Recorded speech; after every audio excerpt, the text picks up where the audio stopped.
نحمده ونصلي على رسوله الكريم اما بعد فاعوذ بالله من الشيطان الرجيم بسم الله الرحمن الرحيم وعد الله الذين آمنوا منكم وعملوا الصالحات ليستخلفنهم في الأرض كما استخلف الذين من قبلهم وليمكنن لهم دينهم الذي ارتضى لهم وليبدلنهم من بعد خوفهم أمنا يعبدونني لا يشركون بي شيئا ومن كفر بعد ذلك فأولئك هم الفاسقون صدق اللہ العظیم۔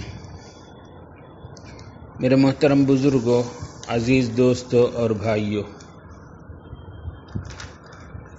ابھی آنے والے اتوار کے دن ہم اپنے ملک کی آزادی کا سالگرہ منانے جا رہے ہیں۔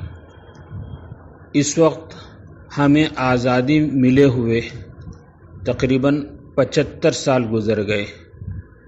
ہندوستان کی آزادی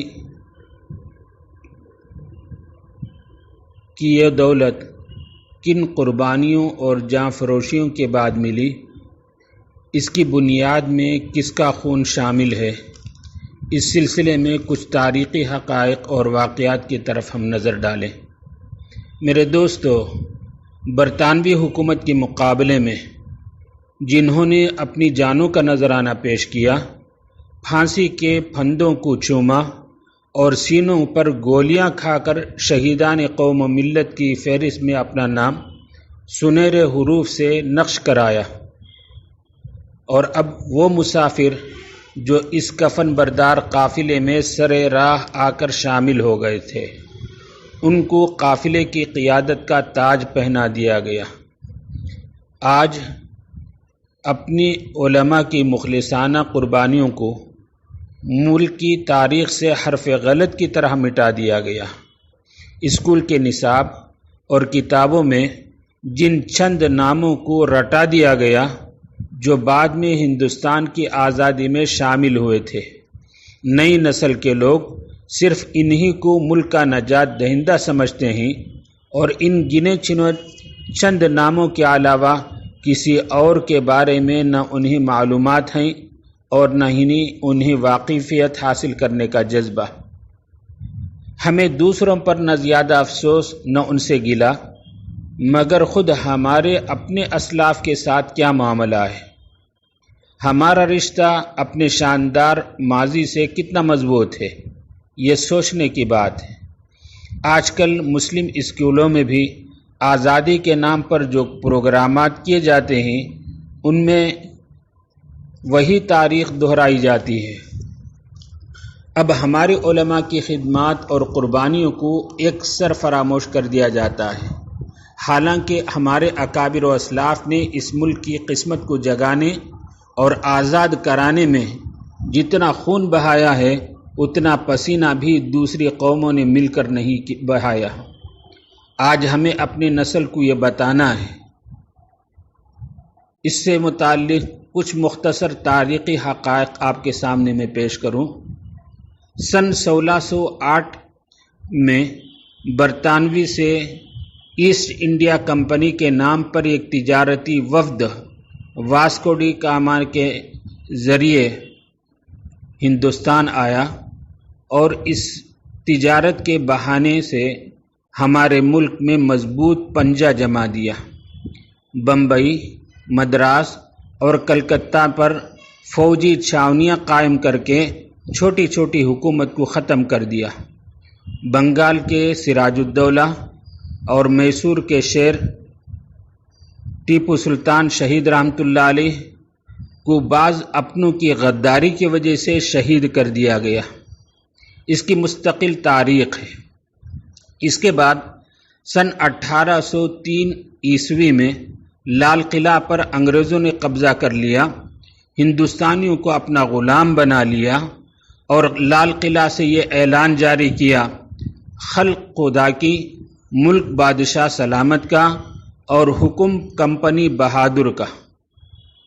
ان کا منصوبہ یہ تھا ہندوستانیوں کو جاہل بنانا، عیسائی بنانا یا کم از کم لامذہب بنانا، ہندوستانیوں سے احساس وطنیت ختم کر دینا، ہندوستانیوں کے دلوں میں ایسے جذبات پیدا کر دینا کہ جن کی بنا پر وہ بھوکے اور قلاش ہو کر بھی انگریزوں کے وفادار رہے۔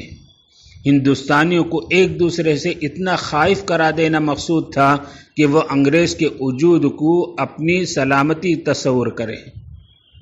ایسے نازک حالات میں حضرت شاہ ولی اللہ صاحب محدث دہلوی رحمۃ اللہ علیہ کے صاحبزادے حضرت شاہ عبدالعزیز صاحب رحمۃ اللہ علیہ نے ایک نہایت ہی اہم اور تاریخی فتویٰ دیا، جس نے انگریزوں کے بارے میں عام مسلمانوں کے خیالات اور خصوصاً علماء کے اندر فکر میں زبردست انقلاب پیدا کر دیا۔ اس کا خلاصہ یہ ہے، فرمایا اب یہ ہندوستان دارالحرب بن چکا ہے اور یہ ملک دشمنان اسلام کے طاقتوں کی غلامی میں آ چکا ہے، اس لیے ملک کی آزادی کے لیے جدوجہد کرنا تمام مسلمانوں کا دینی فریضہ ہے۔ اس فتوے کی تفصیل فتاوی عزیزی صفحہ 17 جلد 1 کے اندر موجود ہے۔ اس فتوے کا اثر یہ ہوا کہ ملک کے طول و عرض میں مسلمانوں کے اندر انگریزوں کے خلاف ایک جہاد کا حوصلہ پیدا ہوا۔ چنانچہ اس کے بعد سید احمد شہید رحمۃ اللہ علیہ کی تحریک آزادی شروع ہوئی۔ جگہ جگہ منظم طور پر انگریزوں سے جہاد ہونے لگے۔ بالآخر 1857 کی جنگ آزادی تک یہ سلسلہ جاری رہا، جبکہ اس وقت پوری دلی میں 1000 سے زائد مدارس موجود تھے۔ سب کو بند کر دیا، دین و اسلام کی نشر و اشاعت کو ختم کر دیا اور تقریباً 27,000 علماء کو پھانسی کے پھندے پر لٹکا دیا۔ ایسے نازک حالات میں دیوبند کے چند دردمند علماء نے شہر دیوبند میں 1866 میں دارالعلوم دیوبند کی بنیاد رکھی تاکہ ملک میں اسلام اور مسلمانوں کی بقا کے لیے رجال کار تیار ہو جائیں اور انگریزوں کے ذریعے سے پھیلائے ہوئے ذہنی ارتداد کا دفاع کر سکے۔ یہ مدرسہ محض ایک ادارہ ہی نہیں بلکہ ایک مضبوط اسلامی قلعہ اور چاونی تھا۔ بانی دارالعلوم دیوبند حجت الاسلام مولانا قاسم صاحب نانوتی رحمۃ اللہ علیہ کی ایما پر ایک اجتماعی نظام کو مرتب کرنے کے لیے باقاعدہ ایک انجمن کی تشکیل دی، جس کا نام ثمرۃ التربیت تھا۔ اس کے روح رواں دارالعلوم دیوبند کے اولین فرزند حضرت مولانا محمود حسن دیوبندی رحمۃ اللہ علیہ تھے، جو بعد میں شیخ الہند کے نام سے مشہور ہوئے۔ حضرت شیخ الہند رحمۃ اللہ علیہ نے اپنے شاگردوں کی ذہن سازی کے ذریعے کم و بیش 30 سال تک نہایت رازداری سے انجمن کے مقاصد کی تکمیل کے لیے آبیاری کرتے رہے۔ قبائلی علاقوں کے طلباء جب دیوبند میں پڑھنے کے لیے آتے تو حضرت شیخ الہند رحمۃ اللہ علیہ کے سیاسی افکار و خیالات کے مبلغ بن کر جب یہاں سے جاتے تو اپنے علاقے میں مدارس و مکاتب قائم کر کے انقلابی روح پیدا کر دیتے تھے۔ ثمرۃ التربیت کی سرگرمیوں کے رک جانے کے بعد پھر حضرت شیخ الہند رحمۃ اللہ علیہ نے اثرنو ایک اور تنظیم کی بنیاد سن 1327 میں رکھی، جس کا نام جمیعت الانصار تھا، اور اس کی نظامت کے لیے مولانا عبید اللہ سندھی رحمۃ اللہ علیہ کو بلا کر دیوبند کے مرکز میں کام کرنے کا حکم دیا۔ جمیعت الانصار کا باقاعدہ اجلاس اپریل سن 1911 میں شہر مراد آباد میں ہوا، جس میں علماء دیوبند کے علاوہ علی گڑھ اور ندوہ کے سربراہ لوگ بھی شریک تھے۔ اس کی سرگرمیاں بڑھتی گئیں، جگہ جگہ اجلاس ہوتے رہے، لوگوں میں بڑھتی ہوئی مقبولیت حکومت برطانیہ کی نظر میں کھٹکنے لگی تو مولانا عبید اللہ سندھی رحمۃ اللہ علیہ نے اس سے استعفیٰ دے کر دیوبند سے پھر دہلی منتقل ہو گئے۔ یہاں آنے کے بعد نظارت المعارف القرآنیہ کے نام سے ایک فکری ادارہ قائم کیا، جس کے سرپرست حضرت شیخ الہند مولانا محمود حسن دیوبندی رحمۃ اللہ علیہ تھے۔ اس ادارے سے بھی عوام و خواص کی ذہن سازی مقصود تھی۔ حضرت شیخ الہند رحمۃ اللہ علیہ کے خدام و متوسلین یہاں سے تربیت پا کر جگہ جگہ انگریزوں کے خلاف جنگ شروع کر دی۔ ان حالات میں قائد تحریک حضرت شیخ الہند رحمۃ اللہ علیہ نے ضروری خیال کیا کہ تحریک کے لیے بیرونی حکومتوں سے تعاون حاصل کیا جائے۔ چنانچہ اسی مقصد کے لیے اولاً مولانا عبید اللہ سندھی رحمۃ اللہ علیہ کو افغانستان کے دارالحکومت کابل جانے کا حکم دیا تاکہ حکومت افغانیہ سے مل کر تحریک کے لیے ہمدردیاں حاصل کی جائیں۔ حضرت شیخ الہند رحمۃ اللہ علیہ نے اپنے بعض رفقا کے ساتھ مل کر حجاز مقدس کے سفر کا ارادہ فرمایا تاکہ خلافت عثمانیہ جو اس وقت تمام دنیا کے مسلمانوں کا مرکز سمجھی جاتی تھی، اس سے انگریزوں کے خلاف جہاد کے پیغامات اور بوقت ضرورت فوجی امداد کے سلسلے میں راہ ہموار کر سکے۔ چنانچہ آپ 9 اکتوبر 1915 کو مکہ معظمہ پہنچے۔ آپ کے ساتھ مولانا عزیز گل اور مولانا حکیم نصرت حسن صاحب رحمۃ اللہ علیہ وغیرہ احباب بھی تھے۔ بمبئی کے ساحل پر ارباب عقیدت کا بہت کثیر اجتماع تھا۔ حکام بمبئی کے ذریعے تار کے ذریعے سے حضرت شیخ الہند رحمۃ اللہ علیہ کی گرفتاری کا حکم دیا گیا تھا، مگر کثرت اجتماع کے باعث پولیس کو ہمت نہ پڑی۔ بالآخر آپ مکہ معظمہ پہنچے اور یہاں ترکی کے گورنر غالب بادشاہ سے ملاقات کر کے انہیں ہندوستان کی صورتحال سے مطلع فرمایا۔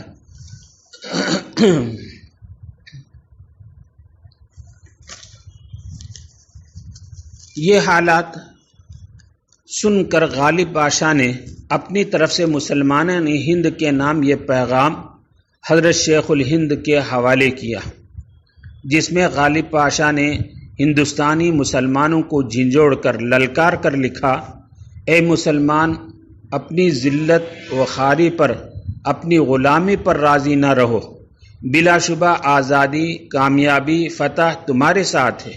اس ظالم و جابر عیسائی حکومت کے خلاف اٹھ کھڑے ہو۔ جس غلامی کی زنجیر تمہارے گردن پڑی ہے، اس کو اپنے مذہب کی طاقت اور دین کی تیز دھار سے کاٹ ڈالو، دشمنوں کا گلا گھونٹ کر اس کو موت کے گھاٹ اتار دو۔ ہم تمہاری طرف بھروسہ اور اعتماد کی نظر سے دیکھتے ہیں، بددل نہ ہونا، خدائے بزرگ و برتر سے دلی مراد پوری ہوگی، اس پر امید رکھنا۔ یہ خط غالب نامہ کے نام سے مشہور ہوا۔ اس خط کی نقلیں ہندوستانی کے با اثر لوگوں تک پہنچائی گئیں۔ اس نے آزاد قبائلی علاقوں میں جہاد کا غیر معمولی جوش و خروش پیدا کر دیا اور جہاد کا ماحول پوری طرح تیار ہو گیا۔ مولانا عبید اللہ سندھی رحمۃ اللہ علیہ اور ان کے رفقا کابل پہنچ کر عام طور پر سفارتی طرز سے سرگرمیاں جاری رکھنے کے ساتھ 2 اہم کام کیے۔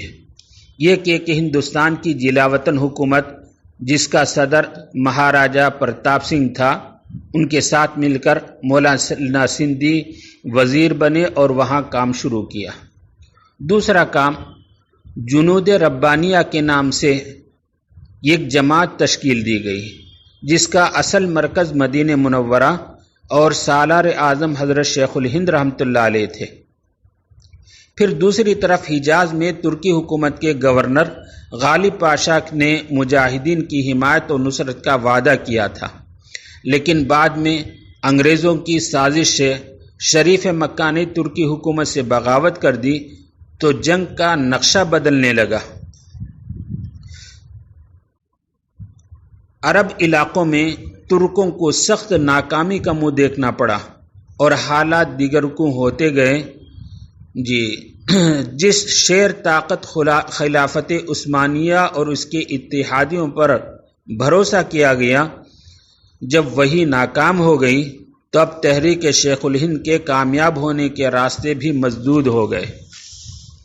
مولانا عبید اللہ سندھی رحمۃ اللہ علیہ نے کابل میں ہونے والے تمام کام کی تفصیل امیر تحریک حضرت شیخ الہند رحمۃ اللہ علیہ کے علم میں لانے کے لیے، تاکہ آئندہ مفید مشورہ لے جا سکیں، ایک تفصیلی خط ریشمی رومال پر لکھا اور اس میں کابل کے سرگرمیوں کی پوری تفصیل اور اراکین تحریک کے نام سب کچھ لکھا ہوا تھا۔ یہ خط عبدالحق نامی ایک نو مسلم کو دی تاکہ وہ شیخ ابراہیم سندھی کے واسطے سے حضرت شیخ الہند رحمۃ اللہ علیہ کو مدینہ منورہ پہنچا دے۔ اتفاق سے یہ خط CID کے ہاتھ لگ گیا، جس سے حکومت برطانیہ کو تحریک کی ہمہ گیری کا صحیح اندازہ ہو گیا۔ اس کے بعد پورے ملک میں تحریک سے وابستہ افراد پر سختیاں شروع ہو گئیں۔ ایک اندازے کے مطابق 1857 کے بعد تقریباً 5 لاکھ مسلمانوں کو پھانسی دی گئی۔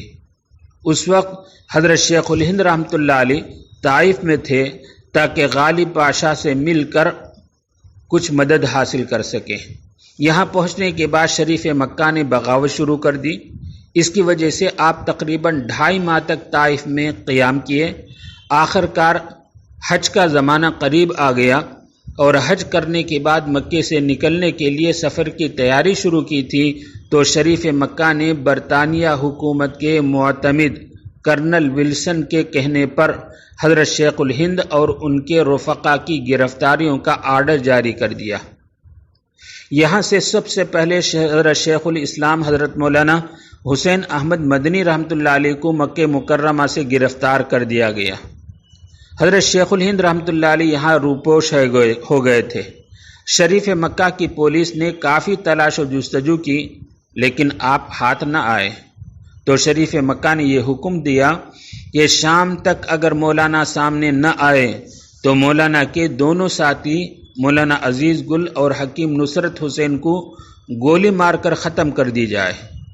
یہ خبر سن کر حضرت شیخ الہند رحمۃ اللہ علیہ اپنے روپوشی ختم کر کے باہر آ گئے تو آپ کو گرفتار کر لیا گیا اور فوراً اونٹوں پر سوار کر کے جدہ روانہ کر دیا گیا۔ جس وقت آپ مکے سے روانہ ہوئے آپ کی زبان پر یہ الفاظ تھے: الحمدللہ بمعصیت گرفتارم نہ معصیت، یعنی اللہ کا شکر ہے کہ میں مصیبت میں مبتلا ہوں، معصیت اور گناہ میں نہیں۔ آپ کے ساتھ مولانا وحید احمد، مولانا عزیز گل اور مولانا حکیم نصرت حسین بھی ساتھ تھے۔ حضرت مدنی رحمۃ اللہ علیہ اگر چاہتے تو اپنی وجاہت اور تعلقات کی وجہ سے چھوٹ کر واپس آ جاتے اور حسب سابق حرم نبوی میں تدریسی اور تعلیمی خدمات میں مشغول ہو جاتے، لیکن اس نازک حالات پر موقع میں آپ نے اپنی استاد کی خدمت گزاری کی جو مثال پیش کی وہ انتہائی قابل قدر ہے۔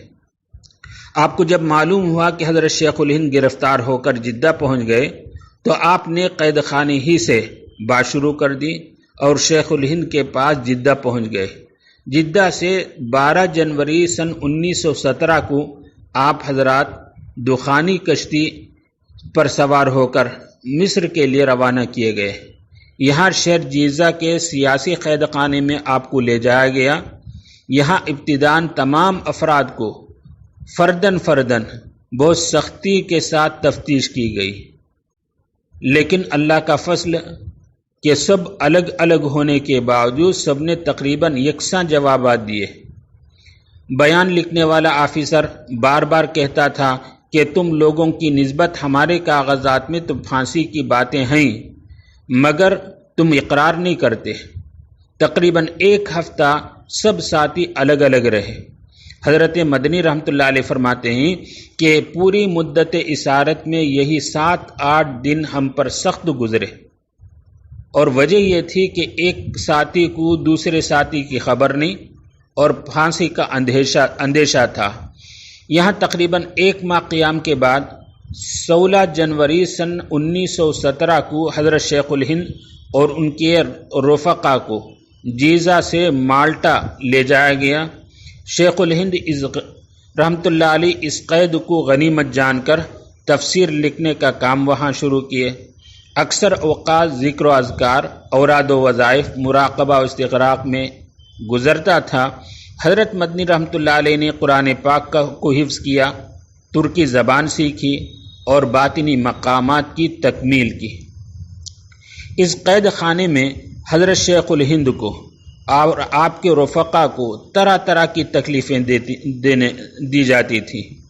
انگریز آپ کو تہخانے میں لے جاتا اور لوہے کی گرم سلاخیں حضرت شیخ الہند کی کمر پر لگاتا اور کہتا محمود الحسن انگریز کے حق میں فتویٰ دے دو۔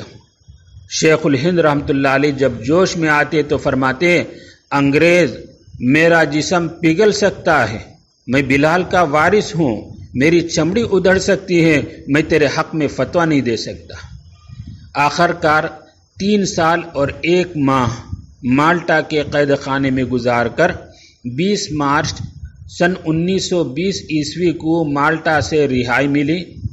آپ اپنے رفقا کے ساتھ بمبئی کے ساحل پر پہنچے تو یہاں ہزاروں افراد آپ کا پرتکاب استقبال کے لیے تیار تھے۔